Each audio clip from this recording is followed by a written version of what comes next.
Halo, kembali lagi di channel The Day.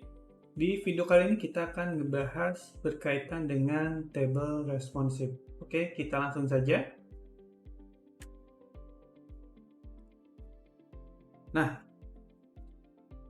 sebelum memulai membuat sebuah table, kita akan membuat sebuah elemen terkecilnya, yaitu kalau saya sih bilangnya atom ya, yang mana atom itu adalah partikel atau elemen terkecil dalam membuat sebuah komponen. Nantinya kita akan membuat sebuah komponen terlebih dahulu sebelum kita membuat sebuah responsive table ya. Apa yang akan kita lakukan adalah membuat dulu table cell-nya. Oke, kita akan membuat dengan membuat sebuah title-nya dulu ya. Kayak semacam table cell-nya lah, title table cell. Oke, kita membuat dulu title table cell-nya. Title table cell. Oke.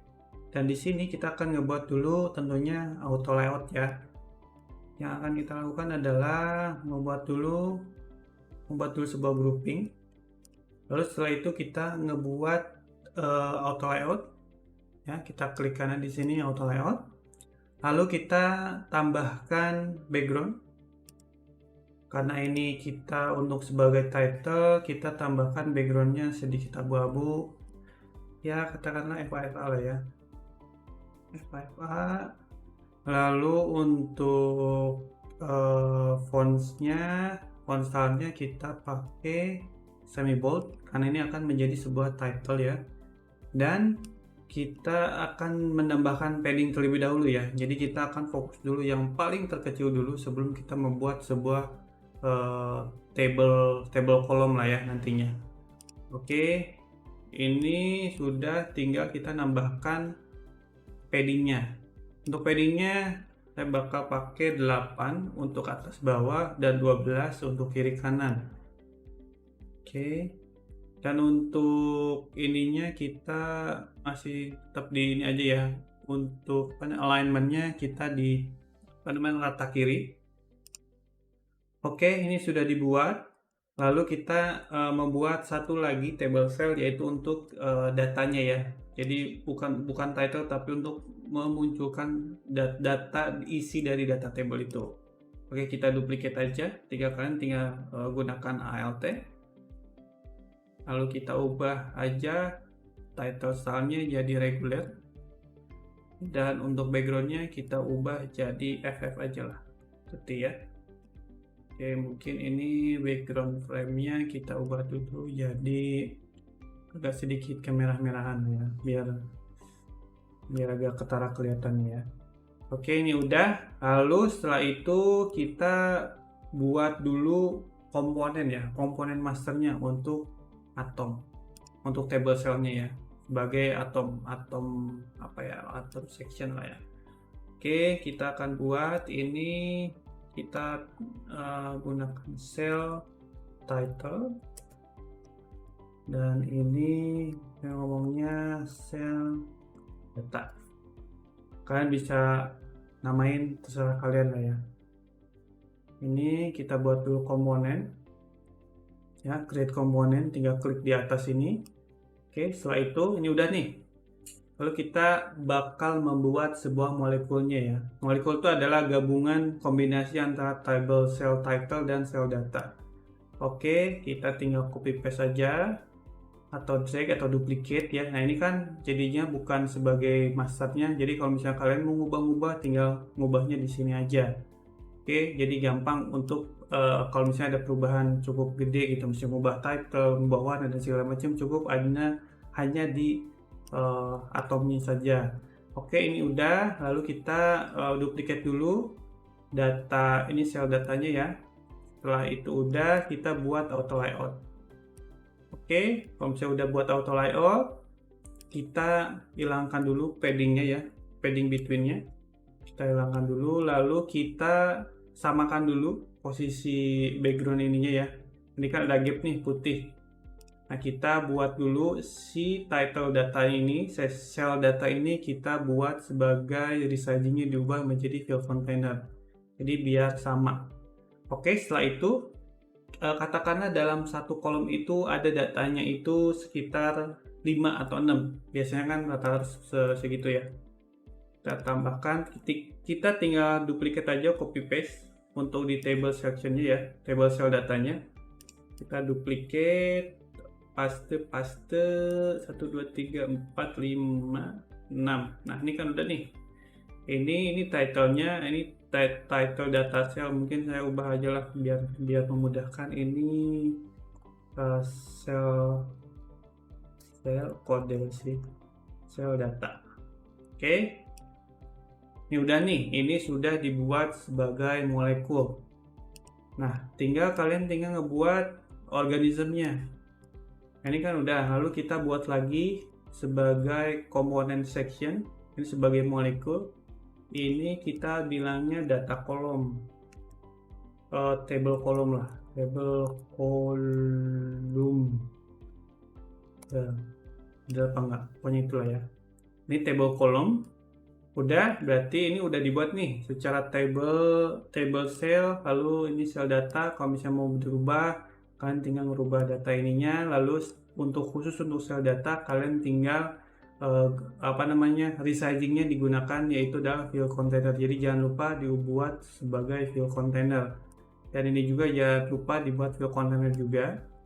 Nah, lalu kita akan ngebuat dalam satu table itu ada 4, katakan ada 4 kolom ya. Oke, kita akan ngebuat sebuah kolomnya ya, jadi sebuah organismenya, data tablenya. Oke, kita di sini tinggal duplicate aja table kolom ini, kita duplicate. Nah, lalu kita bakal duplicate menjadi 4 kolom ya. Ini kan kolom 1, 2, 3. Kita buat dulu auto layout ya, biar gampang. Ini baru 3, tinggal copy paste lagi, 4, 5. Oke, sebentar. Sorry. Nah, ini kan udah nih, ini udah dibuat sebagai sebagai table ya. Ini kan katakanlah ini number, contohnya number, lalu ini 1 terus 2 3 ya, lalu 4 5, lalu ini 6. Nah, secara tidak langsung ini udah responsif ya, ini udah responsif karena sebelumnya kita sudah membuat atau men-setting dalam molekul itu semuanya, setiap table row-nya itu kita udah buat sebagai field container ya. Kita lihat satu-satu di sini. Jadi ini title-nya udah kita resizing jadi field container, lalu untuk row-nya, tiap row ini itu kita udah buat sebagai field container juga. Oke, setelah itu kalian tinggal ngebuat si organismenya berdasarkan data yang kalian punya nantinya. Jadi kalau misalnya nanti datanya ini katakanlah nama misalnya, oke. Lalu katakanlah saya mau pakai data yang dari data, misalnya ini nama, kita select semua ini ke-6 data untuk nama, kita coba gunakan dari content reel ya, content reel.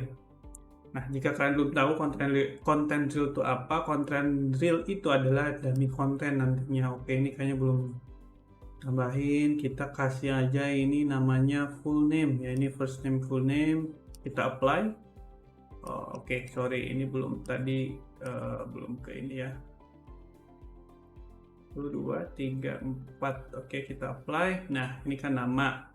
Terus katakanlah kita ingin menambahkan phone number, misalnya kita di sini kita tambahkan phone number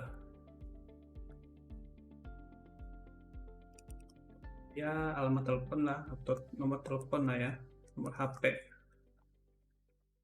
Kita tinggal tambahkan,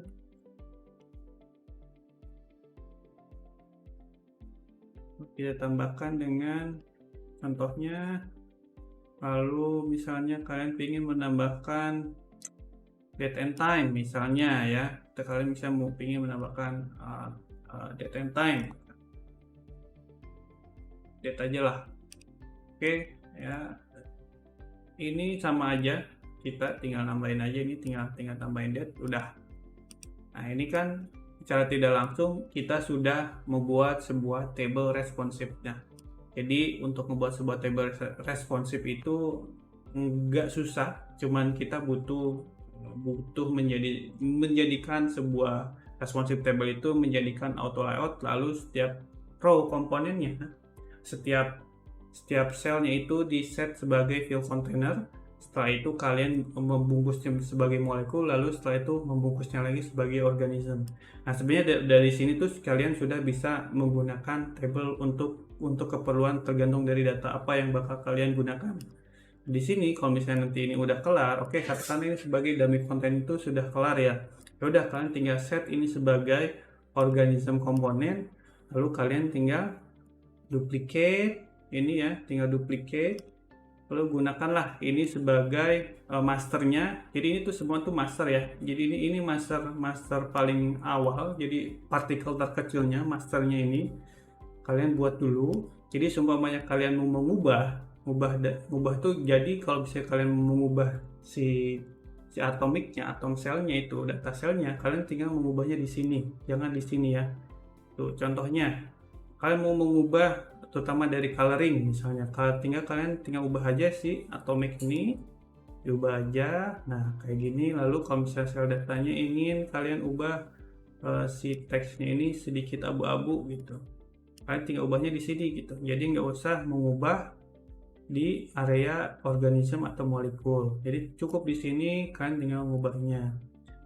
Kalau misalnya kalian mau mengubah-ubah, kalau misalnya kalian ingin mengubah-ubah secara datanya, tinggal kalian mengubahnya dari sini aja. Kalau misalnya mengubah-ubah, tinggal kalian digunainnya di sini aja gitu. Ini kan bukan sebagai master komponennya ya, jadi kalian bisa mengubah datanya sesuai dengan keperluan kalian juga. Tuh kan dia sudah responsif ya. Nah gitu, udah jadilah itu responsive table. Nah segitu dulu aja untuk pembuatan responsive table. Semoga tutorial ini bermanfaat. Jika kalian suka, klik tombol like, komen, dan tentunya di subscribe ya. Oke, terima kasih dan sampai jumpa di video berikutnya. Bye bye.